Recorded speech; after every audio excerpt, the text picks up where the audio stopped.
Hello friends, അപ്പം നമുക്കിന്നൊരു variety dish ഉണ്ടാക്കി നോക്കിയാലോ. ഇന്ന് നമ്മൾ ഉണ്ടാക്കാൻ പോകുന്ന സാധനമാണ് ഇടിയപ്പ ബിരിയാണി. അതിലേക്ക് ആവശ്യമായിട്ടുള്ള സാധന സാമഗ്രികളാണ് സവാള, ക്യാരറ്റ്, കറിവേപ്പില, തക്കാളി, 2 മുട്ട. അപ്പോൾ ആദ്യം തന്നെ നമുക്ക് ഗ്യാസൊക്കെ ഒന്ന് കത്തിച്ച് കൊടുക്കാം. ഗ്യാസൊക്കെ ഒന്ന് കത്തിച്ച് കൊടുത്ത ശേഷം നമ്മുടെ ഇരുമ്പേട്ടിയൊക്കെ എടുത്ത് ഗ്യാസിലേക്ക് വെച്ചു. ഇങ്ങനെ ചീനച്ചട്ടിയൊക്കെ നമ്മൾ അടുപ്പിൽ വെച്ചു. ചൂടായ ശേഷം നമ്മൾ അതിലേക്ക് ആവശ്യത്തിന് വെളിച്ചെണ്ണ ഒഴിച്ച് കൊടുക്കുക. വെളിച്ചെണ്ണയൊക്കെ ഒന്ന് ചൂടായിട്ട് വരുമ്പോഴേക്കും അതിലേക്ക് നമുക്ക് ആദ്യം കുനുകുന അരിഞ്ഞ സവാള ഇട്ട് കൊടുക്കാം. അങ്ങനെ സവാള എല്ലാം വാരി അതിലേക്ക് ഇട്ട് കൊടുക്കുക. സവാള ആദ്യം വഴലാൻ വേണ്ടിയാണ് സവാള ഇട്ട് കൊടുത്തത്. സവാള ഇട്ട് കൊടുത്തതിൻ്റെ പിറകിൽ തന്നെ നമുക്ക് അതിലേക്ക് കുറച്ച് കറിവേപ്പില നമ്മൾ എടുത്തിട്ടുണ്ട്. അങ്ങനെ കുറച്ച് കറിവേപ്പിലയും കൂടെ നമ്മൾ ഇട്ട് കൊടുത്തിട്ടുണ്ട്. പിന്നീട് നമ്മൾ അതിലേക്ക് ഇട്ട് കൊടുക്കുന്നത് ക്യാരറ്റാണ്. അങ്ങനെ ക്യാരറ്റ് ഇട്ട് കൊടുത്തു. ശേഷം നമുക്ക് നല്ല രീതിയിൽ ഇതെല്ലാം കൂടെ ഒന്ന് മിക്സാക്കി എടുക്കാം. നല്ല രീതിയിലൊന്ന് ഇളക്കി കൊടുക്കാം.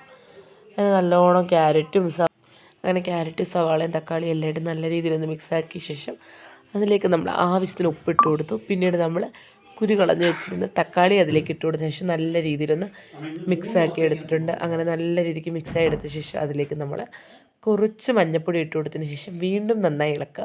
പിന്നെ കുറച്ച് ചിക്കൻ മസാലയും കൂടി ഇട്ട് കൊടുത്ത് ശേഷം വീണ്ടും നല്ല രീതിയിൽ അതൊന്ന് മിക്സ് ആവുന്നവരെ ഒന്ന് ഇളക്കി കൊടുക്കുക. അങ്ങനെ അതെല്ലാം മിക്സായ ശേഷം നമ്മൾ കുറച്ച് മസാലപ്പൊടി നമ്മൾ അതിലേക്ക് ഇട്ട് കൊടുക്കണം കേട്ടോ. നമ്മൾ വീട്ടിൽ പിടിച്ച മസാലപ്പൊടിയാണ്, അത് നമ്മൾ അതിലേക്ക് ഇട്ട് കൊടുത്തു.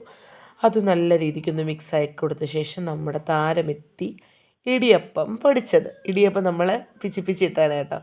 അങ്ങനെ ഇടിയപ്പമൊക്കെ അതിലേക്കിട്ട് അതൊന്ന് സെറ്റാക്കി എടുക്കുക. അപ്പോഴേക്കും നമുക്ക് അടുത്ത പരിപാടിയിലേക്ക് കിടക്കാം. അങ്ങനെ നമ്മൾ പാനൊക്കെ എടുത്ത് വെച്ചു. 2 മുട്ട പൊട്ടിച്ച് നമ്മുടെ പാൻ ചൂടായ ശേഷം അതിനകത്തേക്ക് ഒഴിച്ച് നല്ല ബുൾസൈ പോലെ ആക്കി വെച്ചിട്ടുണ്ട്. 2 കണ്ണൊക്കെ ഉള്ള നല്ല സുന്ദര കുട്ടൻ ബുൾസൈ റെഡി ആയിട്ടുണ്ട്. പിന്നെ നമ്മൾ അതിലേക്ക് കുറച്ച് ഉപ്പും കുറച്ചധികം കുരുമുളക് പൊടിയും ഇട്ട ശേഷം നല്ല രീതിക്കൊന്ന് ചിക്കി കൊടുക്കുക. നമ്മളൊരു മുട്ടത്തോരനൊക്കെ വെക്കില്ലേ, ആ ഒരു പരുവാകുന്നവരെ നല്ല രീതിയിൽ ഇളക്കി കൊടുക്കുക. അങ്ങനെ നല്ല രീതിയിൽ ഇളക്കി അതൊക്കെ നമ്മളൊന്ന് സെറ്റാക്കി എടുത്തിട്ടുണ്ട്. അങ്ങനെ അതെല്ലാം സെറ്റായ ശേഷം നമുക്ക് അത് നമ്മളെ ഇടിയപ്പത്തിലേക്ക് ഇട്ട് കൊടുക്കാം. ഇടിയപ്പ ബിരിയാണിയിലേക്ക് ഇട്ട് കൊടുക്കാം. അങ്ങനെ ഇട്ട് കൊടുത്തു. അത് നല്ല രീതിക്കൊന്ന് മിക്സായി കൊടുക്കണം കേട്ടോ. ആ മുട്ടയും ആ ഇടിയപ്പവും എല്ലാം കൂടെ നല്ല രീതിക്കൊന്ന് മിക്സ് ആവുന്നവരൊന്ന് ഇളക്കി കൊടുക്കുക.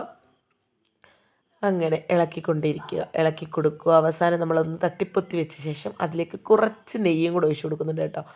നമുക്ക് വേണമെങ്കിൽ നെയ്ക്കകത്ത് അണ്ടിപ്പരിപ്പ് മുന്തിരിങ്ങയൊക്കെ മൂപ്പിച്ചിടാം. ഞാനിങ്ങനെയാണ് കേട്ടോ ചെയ്തത്. അപ്പം നമ്മുടെ ഇടിയപ്പ ബിരിയാണി ഇവിടെ റെഡി.